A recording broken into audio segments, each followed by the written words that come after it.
기도하옵나이다. 아멘. 오늘 자로나 우르기를 원합니다. 여호수아가 가나안 땅을 정복하는 이 여정, 이 과정 속에 여호수아의 시작과 끝은 좌로나 우로나 치우치지 말라는 말씀이었어요. 오늘 여호수아 1장에 하나님께서 여호수아에게 주신 말씀은 뭐냐면, 너는 강하고 담대하고 두려워하지 말라. 어디를 가든지 내가 너와 함께 할 것이다. 그리고 좌로나 우로나 치우치지 말라는 것이었어요. 그런데 여호수아를 마치면서 여호수아 23장에 여호수아가 고별 설교를 하면서 사실 여호수아는 걱정이 태산 같았어요. 이미 정복 전쟁이 끝나고 땅을 12지파에게 다 분배하고 이제 자기도 이 세상을 떠날 때가 됐지만 이스라엘 백성들이 하나님 말씀 붙들고 잘 살아낼지 지도자로서 너무 많은 걱정이 된 거예요. 사실 오늘 여호수아 1장에 지금 여호수아의 마음도 여러 가지 마음의 심경이 너무 복잡하고 염려가 많았을 거예요. 자기가 지금까지 살아온 날들보다, 모세를 섬기면서 전쟁을 치르고 살아왔던 날들보다 앞으로 헤쳐나갈 일이 더 태산같이 느껴졌을 거예요. 전에는 모세가 있었고 그를 도와서 싸운 것이지만 이제 이 가나안 땅을 모세 없이 본인이 백성들을 지도해서 정복해야 된다라고 하는 이 자기에게 주어진 아마 그 사명이 태산같이 느껴지고 얼마나 살아갈 날들이 치열할 거라는 걸 여호수아가 알기에 하나님은 그에게 두려워하지 말고 좌로나 우로나 치우치지 말라고 말씀하신 거예요. 그런데 이제 여호수아가 세상을 떠날 때가 됐을 때 또 다른 마음의 태산 같은 걱정은, 과연 이 백성들이 하나님을 끝까지 붙들고 올바른 믿음의 길을 걸어갈 수 있을까? 너희는 오늘 섬길 자를 택하라. 나와 내 가족은 여호와를 섬기겠노라. 그러면서 한 말이 23장 6절에 좌로나 우로나 치우치지 말라는 말이었어요. 정복전쟁을 시작하면서 처음 받았던 그 말씀을 고별 연설을 하면서 백성들에게 전했던 것입니다. 사실 좌로나 우로나 치우치지 말라는 말씀은 구약 성경에 9번이 기록이 되어 있는데 이미 하나님께서 신명기서에 모세에게 5번의 이 말씀을 주셨어요. 너는 좌로나 우로나 치우치지 말고 하나님 여호와가 너에게 말씀하시는 그 말씀대로 행하고 살으려고 하나님은 5번에 걸쳐서 신명기서에 모세에게 말씀을 주셨습니다. 우리가 어려운 어떠한 난국을 헤쳐나감에 있어서 가장 저는 중요한 것 중에 하나가 좌로나 우로나 치우치지 않는 것이라고 생각이 돼요. 그건 하나님의 말씀이고 지도자 모세에게 준 말씀이고 지도자 여호수아에게 준 말씀이고 오늘 우리에게도 주시는 말씀이라고 생각이 됩니다. 근데 좌로나 우로나 치우치지 말라는 이야기라면 사람들은 흔히 중용을 생각해요. 오른쪽으로 가지 말고 왼쪽으로 가지 말고 중간으로 가라, 뭐 이런 의미로 이 말을 받아들이려고 하지만 오늘 하나님이 하시는 좌우로 치우치지 말라는 말씀은 그런 뜻의 말씀은 아니에요. 어떤 사람들은 이런 이야기를 합니다. 너무 깨끗한 물에서는 큰 물고기가 못 산다. 너무 의롭게 너무 너만 깨끗하게 그렇게 살려고 해서는 세상 살아가기 힘들다. 그런 이야기를 합니다.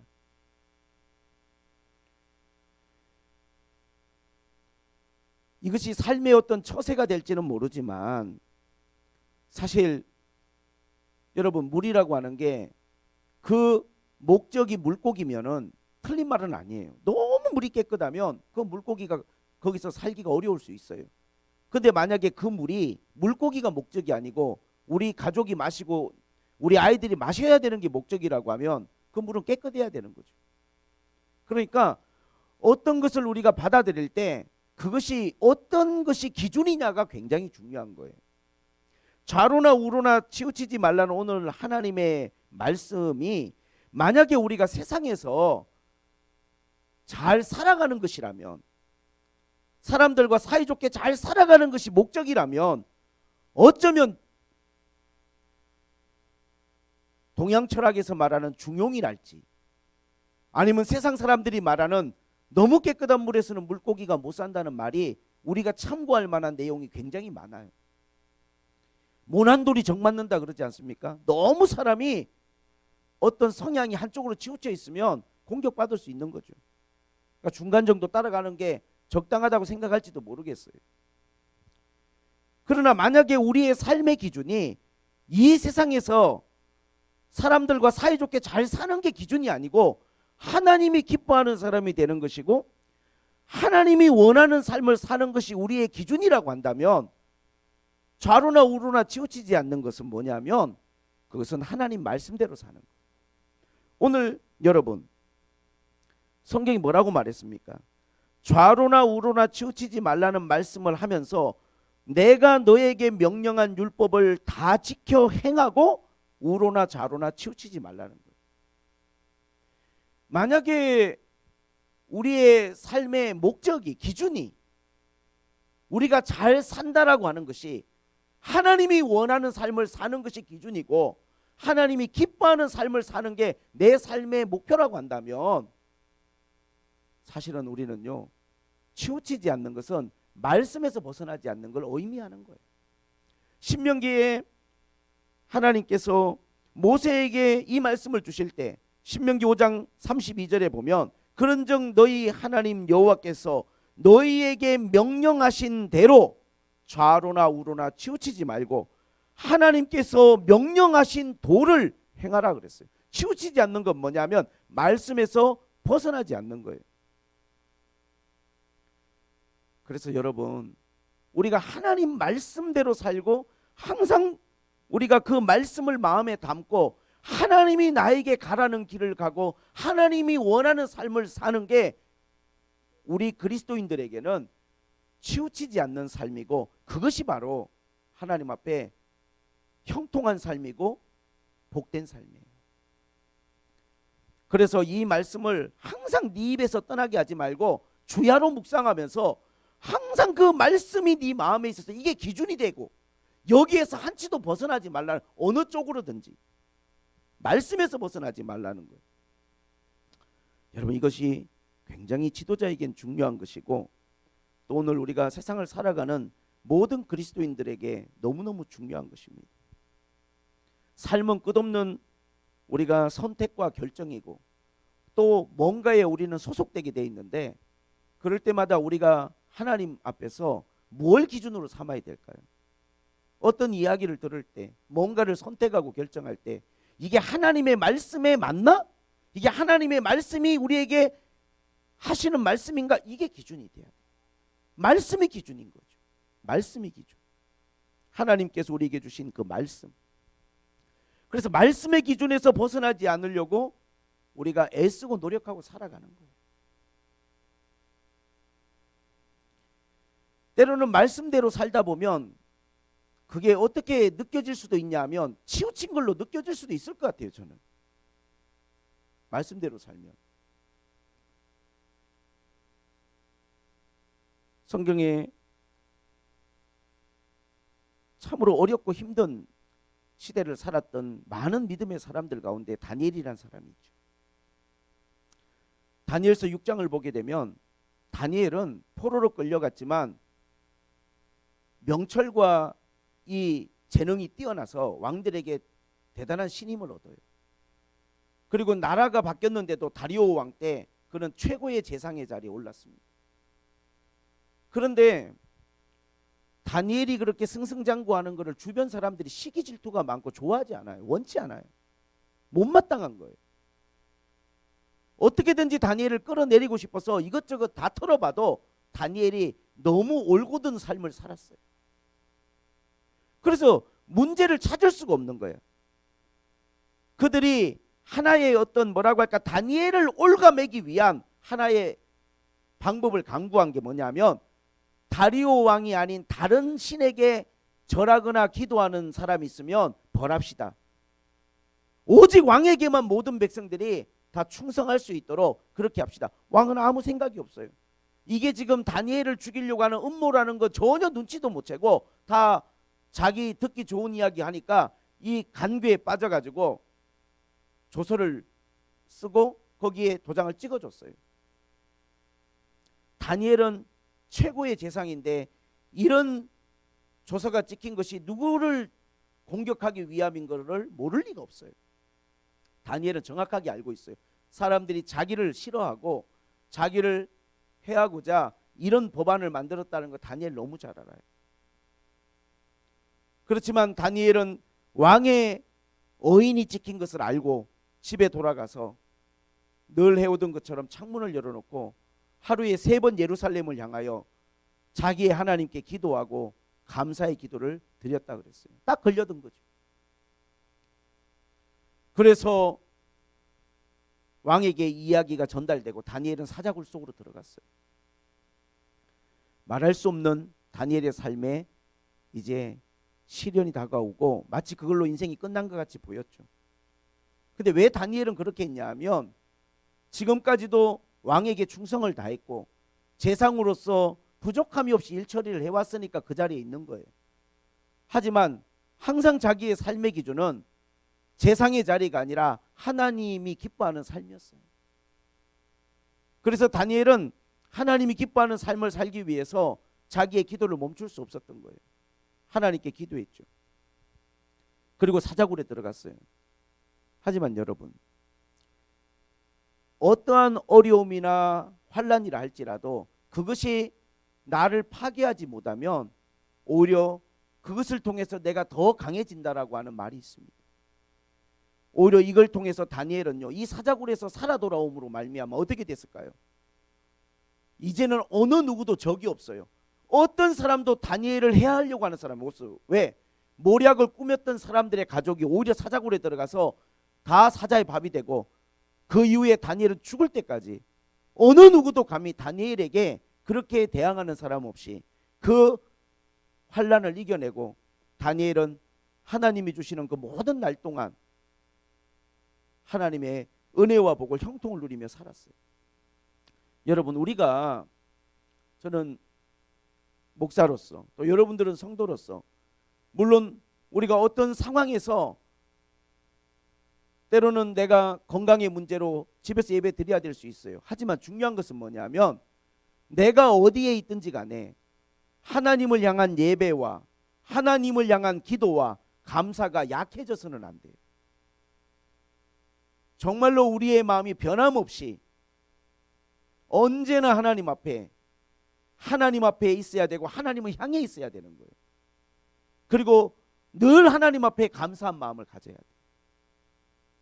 하나님 그러셨잖아요. 범사에 감사하라고. 쉬지 말고 기도하라고. 이것은 우리가 어떠한 상황에서도 멈춰질 수 없는 거예요. 그런 하나님의 말씀들의 기준, 우리를 향한 하나님의 뜻, 그런 뜻에서 벗어나지 않고 사는 게 뭐냐? 그것이 좌로나 우로나 치우치지 않는 거예요. 그리고 오늘 지도자 여호수아에게 좌로나 우로나 치우치지 않는 것이 왜 중요하냐 하면 기록된 말씀이 아닐지라도 정복 전쟁을 하면서 수많은 결정을 해야 되고 지도자로서 선택을 해야 될 때 하나님의 감동이 필요해요. 이건 기록되어 있는 게 아니에요. 이 상황, 이 순간 내가 어떻게 행동해야 될까라고 하는 건 성경에 기록되어 있지 않아요. 모세오경이 없어요. 여리고성을 여호수아가 맞닥뜨렸을 때 이 성을 내가 어떻게 돌파해야 될지 알지 못해요. 하나님께 기도할 수밖에 없는 거예요. 하나님이 답을 주셔야 되는 거예요. 지금 우리가 이런 어떤 코로나 사태뿐만 아니라 앞으로 우리 인생에 다가올 수많은 일들에 대해서 성경은 그걸 다 기록하고 있지 않아요. 정말로 그때 하나님의 말씀에 기초를 두면서도 하나님이 그 일에 대해서 주시는 감동을 우리 받아야 돼요. 그때 하나님이 여호수아에게 주셨던 감동은 뭐냐면 성을 돌라는 거였어요. 성을 돌라는 거. 그래서 매일 한 바퀴씩 돌았어요. 마지막 7째 날은 7바퀴를 돌았어요. 그것이 하나님이 그들에게 주시는 말씀이에요. 하나님의 감동이. 그 하나님의 감동이 내가 다 이해가 가지 않을지라도 하나님이 주시는 감동을 따라 순종하고 나아갔을 때 그들은 여리고를 통과할 수 있었어요. 하나님 여리고를 무너뜨리셨죠. 근데 문제는 그 다음에 아이성이에요.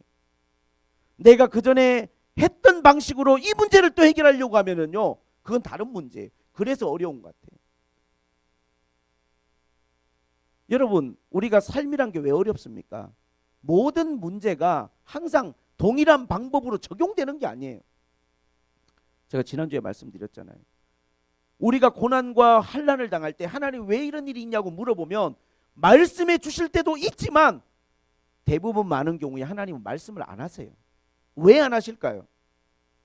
저는 요새 깜짝 놀라는 게, 저는 이제 우리 지우가 또 우리 백호가 3살 됐잖아요.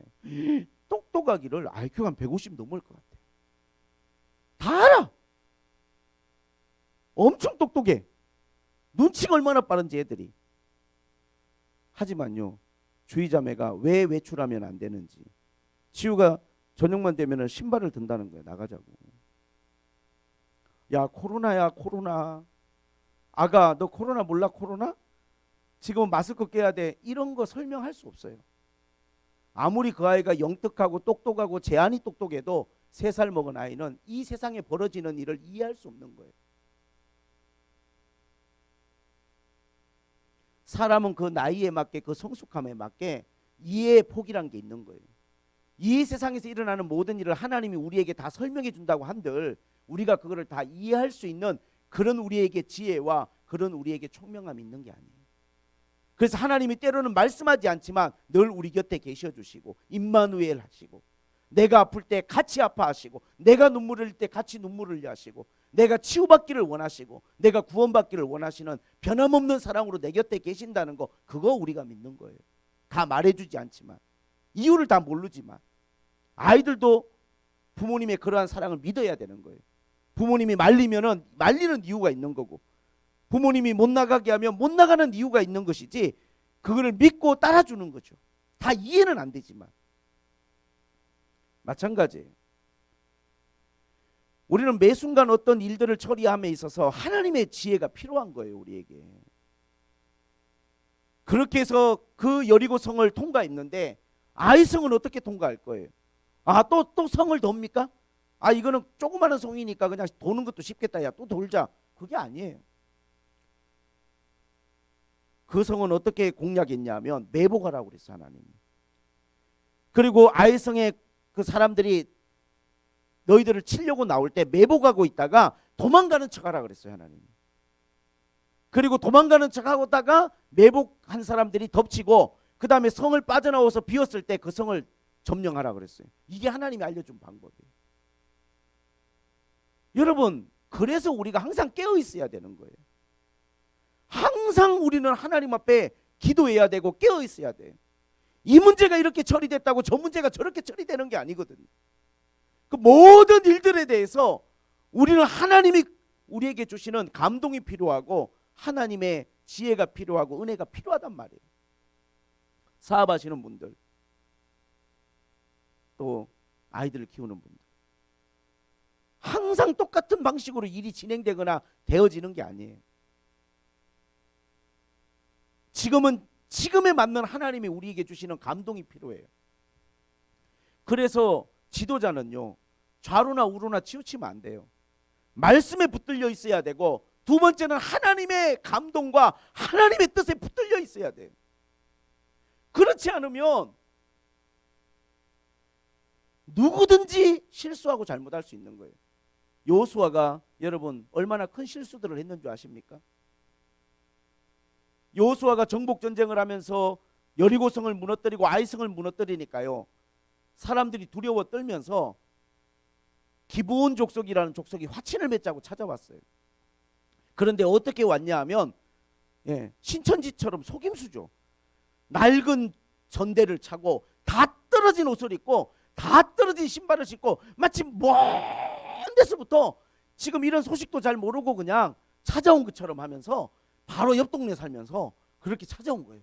아이고, 우리가 기브온 족속인데 정말 이렇게 우리가 당신들이 신이 함께하는 사람들이란 걸 저희들이 듣고 뭐 도울 일이 없나 왔습니다 하면서 그냥 막 음식을 제공하고 하면서 시킨 대로 다 할 테니까 우리하고 좀 화친을 맺읍시다. 그런데 여호수아서 9장 24절 보면 뭐라고 하냐면 여호수아와 그 지도자들이 하나님께 물어보지 않고 화친을 맺었다는 거예요.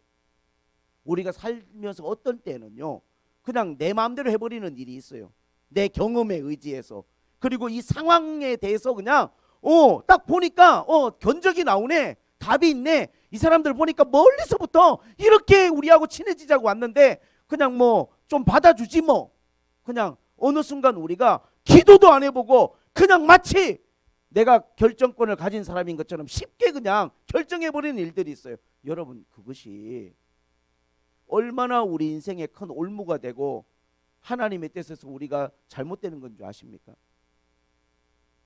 오죽하면 하나님께서 나에게 물어보지 않고 그들이 화친을 맺었다고 지적하셨을까요? 지도자는 이렇게 실수할 수 있는 사람이기 때문에 치우치면 안 되는 거예요. 감정에 치우쳐도 안 되고, 느낌에 치우쳐도 안 되고, 상황에 끌려가도 안 되고, 항상 하나님 앞에 하나님의 말씀과 하나님의 뜻에 항상 그 기준에 벗어나지 않으려고 애쓰고 몸부림치고 살아야 되는 거예요. 여호수아가 아이성을 칠 때 하나님께 기도한 게 아니고 정탐을 갔던 사람들이 말하기로 우리 방금 여리고성 어마무지 큰 성 무너뜨렸는데 요거는 보니까 한 2, 3천 명 정도 올라가 가지고 그냥 잠깐 그냥 이거는 그냥 간식 먹듯이 해치울 수 있는 그런 정도의 규모입니다. 여호수아가 그 말만 듣고 3천 명 보냈다가요 완전히 초토화돼 버렸어요. 왜? 그것은 숫자의 문제가 아니고 하나님 앞에 범죄의 문제가 있었던 거예요. 아간의 범죄가. 어떤 거는요 내가 너무 쉽게 생각하고 작게 여기고 이건 뭐 내가 얼마든지 그냥 뭐 할 수 있는 일이지, 기도도 안 해보고 물어보지도 않고 한 일이 내 발목을 잡을 수도 있는 거예요. 그래서 모든 가장들은, 모든 리더들은, 특히나 목회자는 신중해질 수밖에 없고 하나님 앞에 어떤 것을 선택하고 결정하는 것이 얼마만큼 큰 파장을 일으키는 것을 우리가 알기에 하나님 앞에 무릎을 꿇을 수밖에 없는 위치에 있는 것 같아요. 왜 하나님이 여호수아에게 좌우로나 우로나 치우치지 말라고 했는지, 여기서 벗어나면 자기만 고생하는 게 아니고 자기를 따르는 모든 사람에게 그 고통이 다 전달되는 것이기에 우리는 삶의 순간순간마다 하나님의 말씀과 또 기록된 말씀이 아니라면 그 순간 그때 하나님의 감동에, 하나님의 뜻에 반응하려고 날마다 기도해야 되고 하나님의 말씀에 깨어 있어야 성령의 감동이 우리에게 있는 거예요. 저라고 그런 실수를 안 했을까요? 익숙함에서부터 오는, 경험에서부터 오는, 또 내 판단력만 믿고 직관만 믿고 했던 일들이 얼마나 큰 낭패가 되고 그런 일들이 우리 삶 가운데 일어날 수 있습니까? 그래서 지도자는 항상 하나님의 사람들은 치우치면 안 되는 거죠. 그 치우치지 않음이라는 게 중용에서 말하는 너무 과하지 않은 것을 말하는 게 아니고 하나님의 말씀에서 벗어나지 않는 걸 말하는 거예요. 여러분, 하나님의 말씀에서 벗어나게 되면 그게 기준이 아닌 순간 우리는 굉장히 많은 극단에 빠질 가능성이 있어요. 유럽을 여행하거나 이런 분들은 많이 보게 되는 게 뭐냐면 엄청나게 큰 성당들을 보게 돼요. 유럽에는 왜냐하면 거기에 캐톨릭의 그 본산지가 그쪽에 있었기 때문에. 근데 여러분, 중세 교회가 왜 망했는지 몰락했는지 이유는요 대성당 짓다 그런 거예요. 성당 짓다가 그거 짓느라고요 면제부 팔아먹고, 그거 짓느라고 그 사람들 등골 뽑아가지고요 그거 짓느라고 남은 건 건물밖에 없어요. 그냥 하늘을 찌르는 첨탑, 말할 수 없는 어마무지한 규모의 그러한 성전들이 얼마나 많습니까? 말씀의 기준에서 벗어나면 마치 그것이 좋은 신앙인 것처럼, 마치 그것이 하나님을 기쁘게 하는 것인 것처럼 그런 위험에 빠질 수 있어요. 또 반대극부는 어떤 게 있습니까? 그런 게 싫어서 마더 테레사 수녀라고 있지 않습니까? 노벨 평화상도 받으셨죠. 평생을 맨발로 다니면서 좋은 옷 한 번 입지 않고 항상 약자의 편에서 그들을 도우면서 살았어요. 그런데 시사주간지 타임이 뭘 공개했냐면 이분이 그 피트 신부라는 신부에게 한 50년 동안 자기의 심경이 담긴 40통 정도의 서한을 보낸 것을 시사주간지 타임이 공개를 했는데 그 40통의 서한에서 이 수녀는 신부에게 어떤 것을 고백하냐면 나는 50년간 하나님의 부재로 인하여 내 마음에 하나님이 안 느껴지는 걸로 인하여 말할 수 없는 지옥의 고통을 겪고 또 내가 말할 수 없는 어떤 외로움 속에서 나는 고통스럽다라고 하는 노벨 평화상을 받을 때 테레사 수녀가 했던 정말 위대한 말과는 상당히 상반된 자기 마음의 고충을 이야기했어요. 테레사 수녀가 세운 여러분 수녀원이 있는데 거기는요 한 번 들어가면 죽을 때까지 나오지 못하고 가끔 만나는 가족의 면회도요 철창을 사이에다 놓고 그렇게만 만날 수 있고 죽기 전에는 나올 수 없어서 한 번 들어가면 거기서 평생을 기도하다가 죽어서 거기에 묻히는 그러한 조건으로 들어가요. 여러분 한번 생각해 보세요. 이렇게 대성당을 짓느라고 사람들한테 고열을 짜내가지고 짓는 것도 제가 볼 때는 그것은 몰락의 원인이 됐고 또 한편으로는 내 마음에 성령의 어떠한 감동과 하나님의 임재와 마음의 기쁨과 즐거움도 없이 한없이 그냥 사람들에게 내가 희생만 하고 사는 삶도 성경이 그런 거를 우리에게 요구하지 않았어요. 자, 한번 생각을 해보세요. 캐톨릭에서 신부들, 수녀들은요 결혼을 하지 않는 걸 전제로 성직을 받습니다. 근데 사도 바울은 뭐라고 이야기했습니까? 디모데전서 3장에서 사도 바울은 미쁘다 이 말이요 사람이 감독의 직분을 얻으려 하면 감독은 뭐냐면요 감독이라고 하는 것은 지금의 교회의 목사고 영적 지도자를 말하는 거예요. 그러면 이 사람은 어떤 사람이어야 되느냐 선한 일을 사모하는 것이로다 함이로다. 그러므로 감독은 책망할 것이 없으며 한 아내의 남편이 되며 그랬어요. 절제하며 신중하며 단정하며 나그네를 대접하며 가르치기를 잘하며 술을 즐겨하지 아니하며 구타하지 아니하며 관용하고 다투지 아니하며 돈을 사랑하지 아니하고 자기 집을 잘 다스려 자녀들로 모든 공손함으로 복종하게 하는 자라야 할지라.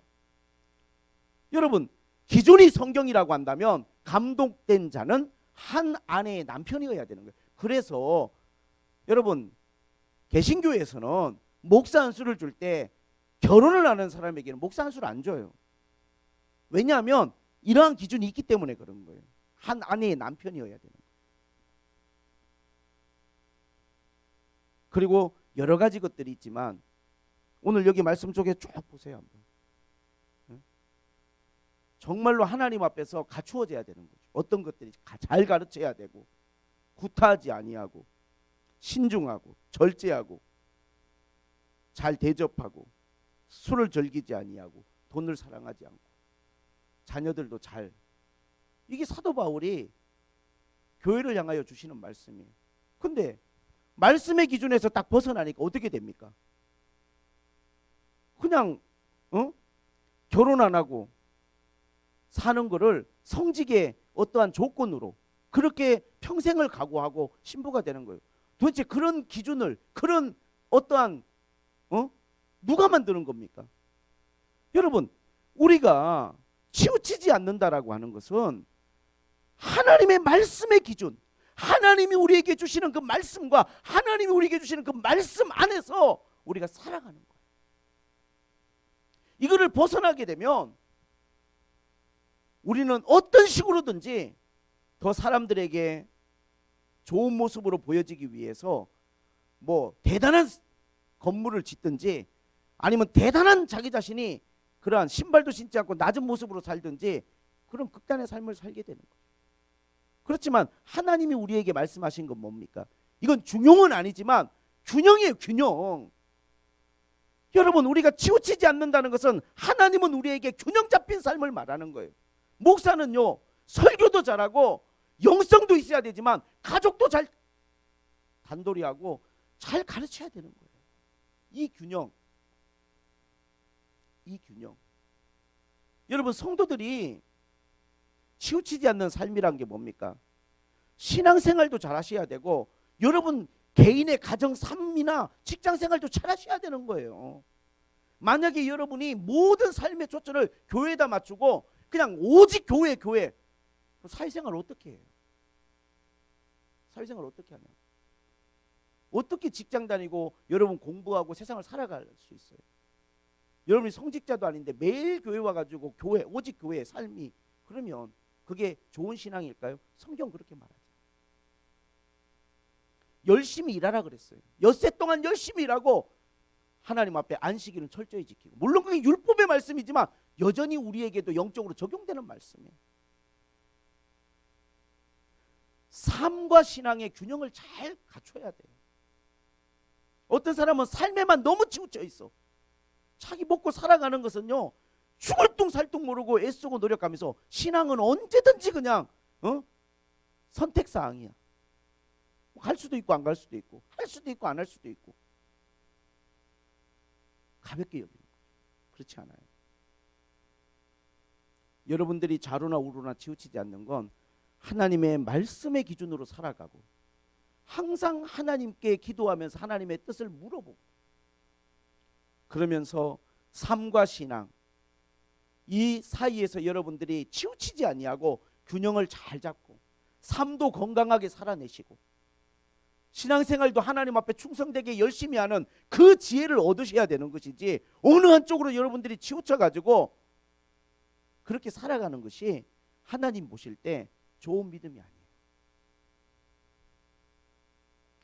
저는 이러한 균형을 정말로 가지고 하나님 앞에서 말씀의 기준으로 살았던 위대한 왕을 한 사람 소개하고 오늘 설교를 마치려고 합니다. 그의 이름은 요시야예요. 역대하 34장을 보면 요시야는요, 유다의 16번째 왕이었어요. 그런데 아버지가 우상을 섬겼고 할아버지가 아주 최악의 왕이에요. 므낫세. 증조 할아버지는 히스기야. 그런데 아버지가 하나님 앞에 범죄하고 우상을 섬기면서 죽는 바람에 8살밖에 안 된 나이에 왕이 됐어요. 8살. 요시야가.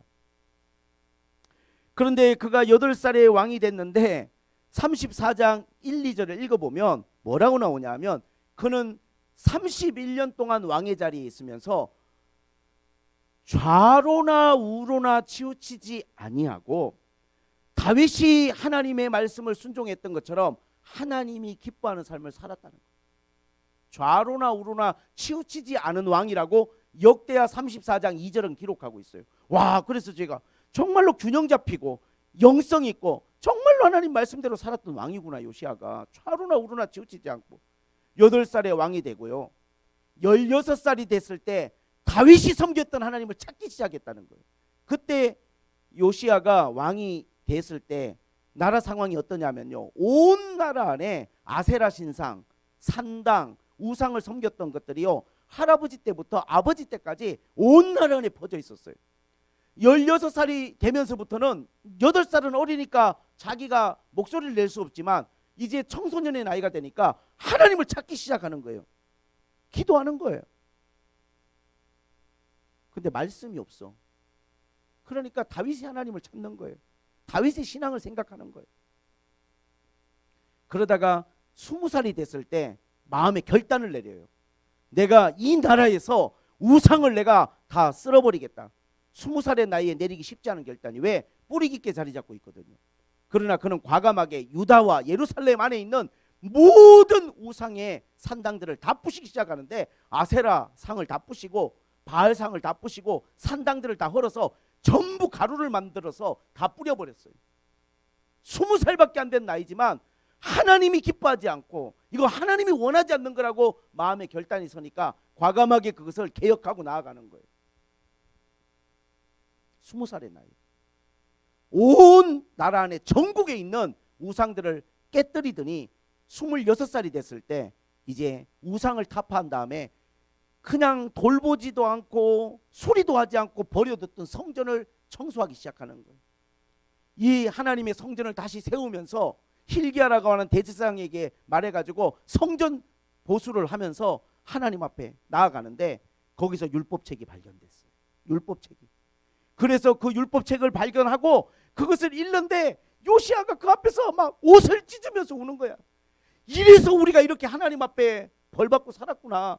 하나님이 이렇게 말씀하셨는데 이 말씀에서 벗어나서 좌로 치우치고 우로 치우치고. 여러분, 이스라엘 백성들은요 항상 친 이집트파가 있고 친 메소포타미아파가 있어요.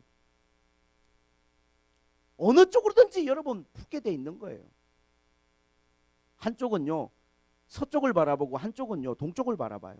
왜? 강대국들이니까. 문명의 발상지잖아요. 이집트 문명, 메소포타미아 문명, 거기에 바벨론이 있고 페르시아가 있고 여기 이집트가 있잖아요. 그러니까 이스라엘 나라 백성들은요 그 강대국 속에서 이쪽하고 좀 친한 게 좋지 않을까? 저쪽하고 친한 게 좋지 않을까? 우리 지금 상황하고 똑같아요. 우리가 중국하고 친해지는 게 하나님의 뜻입니까? 우리가 미국하고 친해지는 게 하나님의 뜻입니까? 그런 하나님의 뜻이 어디가 있어요? 우리를 도와주고 우리를 도와줬던 때가 있죠. 하지만요 우리를 향한 하나님의 뜻은 우리가 하나님만 바라보는 거예요. 어떤 강대국이 우리를 지켜주고, 물론 하나님이 때로는요 이방의 나라를 들어서도 하나님 이스라엘 백성들을 도와주셔요. 고레스를 통해서도 성전을 회복케 하셔요. 하지만 그들이 바라봐야 될 것은요 하나님밖에 없어요. 요시야가요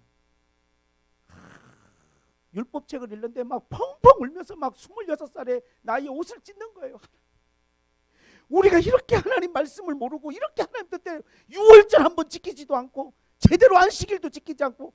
그래서 그때부터 요시야가요 이제는 유월절을 지켜라, 이제는 안식일을 지켜라, 하나님의 말씀에 기록된 것들을 우리가 순종하고 살자. BC 609년에 그가 31년의 왕위를 끝낼 때까지, 근데 8살에 왕이 돼서 31년이니까 39밖에 안 되죠. 너무 일찍 죽잖아요. 근데요 하나님이 뭐라고 말씀한 줄 아세요? 이 나라 이 백성은 그동안에 쌓여있던 죄와 우상에 대한 그 어떠한 그 뿌리 깊은 세속주의 때문에 결국은 망하게 될 텐데 난 너를 사랑하니까 네가 이 망하는 꼴은 보지 않고 갔으면 좋겠다.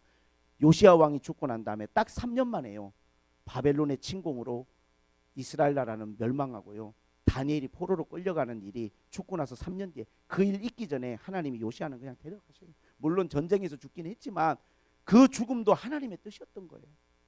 내가 너는 이 나라를 빼앗기는 이걸 보지 않게 하고 난 너를 데려가겠다. 저는 이 요시야 왕이 좌로나 우로나 치우치지 않았다는 하나님의 말씀을 보면서 우리가 어떻게 살아야 될까요? 적당히 신앙생활도 그냥 중간 정도 따라가면서 그냥 너무 나서지도 말고 너무 빠지지도 말고 적당히. 여러분 그런 것이 세상에서 말하는 그것이 논리인 것이고, 그런 것들은 세상에서 말하는 기준인 것이고, 이 세상 처세에 관한 것이 그렇게 살면 직장생활을 잘할 수 있고 학교생활 잘할 수 있을지 모르지만 그 신앙생활을 잘하는 건 아니에요. 신앙생활 잘하는 것은 뭐냐면 하나님의 말씀에서 벗어나지 않는 거예요. 어쨌든 간에 우리가 하나님의 말씀대로 그 말씀 붙들고 살아가는 거예요.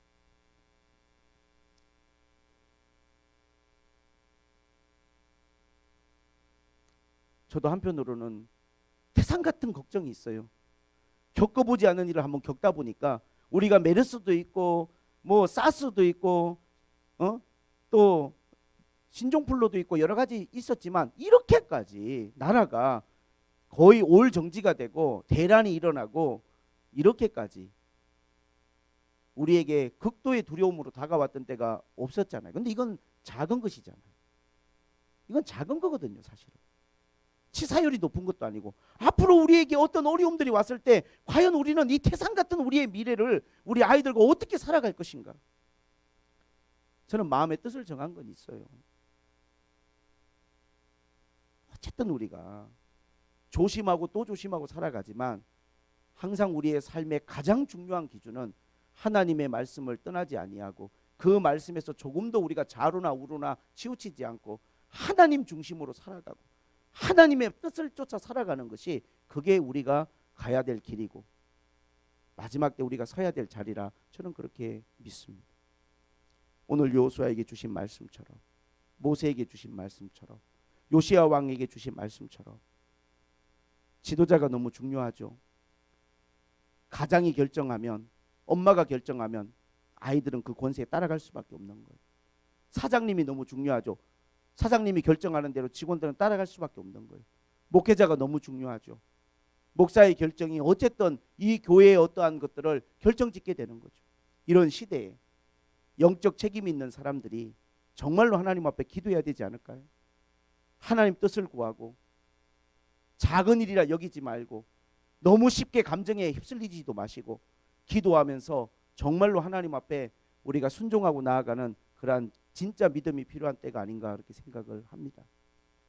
샘물교회 교회와 나와 여러분들이 좌우로 치우치지 않고 이 어려움들을 잘 이겨내고 더 단단해지고 또 고난 뒤에 오는 다니엘에게 주신 축복처럼 그런 더 크고 놀라운 하늘의 문이 열리는 이러한 은혜와 축복이 여러분의 가정, 직장, 우리 샘물교회 교회 이 나라 민족 가운데 있기를 간절히 기도해 봅니다.